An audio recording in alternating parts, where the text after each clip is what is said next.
Hello viewers, আসসালামু আলাইকুম। BD medicine 0709 এর পক্ষ থেকে আন্তরিক সালাম ও শুভেচ্ছা। ভিউয়ার্স, আপনাদের সামনে হাজির হয়েছি প্যান্টোনিক্স 40 নিয়ে। এর জেনেটিক নেম হচ্ছে প্যান্টোপ্রোজাল। ভিউয়ার্স, আজ আপনাদের সামনে উপস্থাপন করব ওষুধটি কী কাজ করে, কারা খাবেন না, কখন খাবেন, বিস্তারিত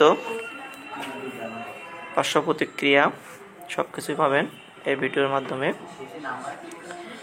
ভিউয়ার্স, ওষুধটি মূলত gastric ulcer, duodenal ulcer disease, non steroidal প্রদাহ বিরোধী ওষুধ দ্বারা চিকিৎসার ফলে সৃষ্ট আলসার, অত্যাধিক গ্যাস্ট্রিক অ্যাসিড নিঃসরণজনিত জটিলতা যেমন এলিসন সিন্ড্রোম, পাইলোনারি দমনে অ্যান্টিবায়োটিকের সঙ্গে এই ওষুধটি ব্যবহার করা যেতে পারে।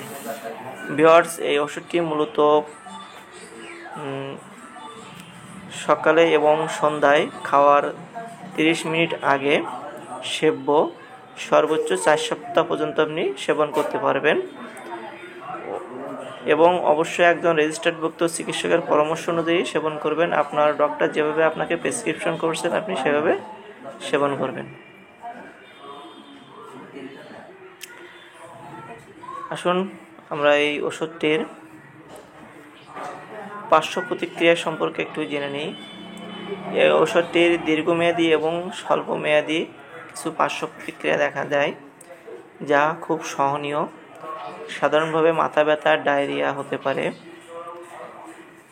তাছাড়া তলপেটে ব্যথা, নিদ্রাহীনতা, রক্তের গ্লুকোজের মাত্রা বেড়ে যাওয়া ইত্যাদি দেখা দেয়। যদি এমন কোনো পার্শ্ব প্রতিক্রিয়া দেখা দেয় তাহলে অবশ্যই আপনার ডক্টরের সাথে যোগাযোগ করবেন অথবা নিকটস্থ হসপিটালে যোগাযোগ করবেন।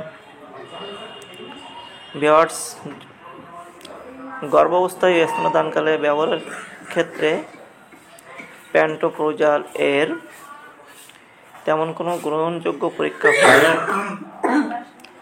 তবে খুব বেশি দরকার হলে গর্ভাবস্থায় প্যান্টোপ্রোজাল নেওয়া যেতে পারে। প্যান্টোপ্রোজাল মায়ের দুধে নিঃসৃত হয়, তবে প্যান্টোপ্রোজাল ব্যবহারের সময় স্তন্যদানকালে বিরত থাকতে হবে কিনা তা প্যান্টোপ্রোজালের প্রয়োজনীয়তার উপর নির্ভর করবে।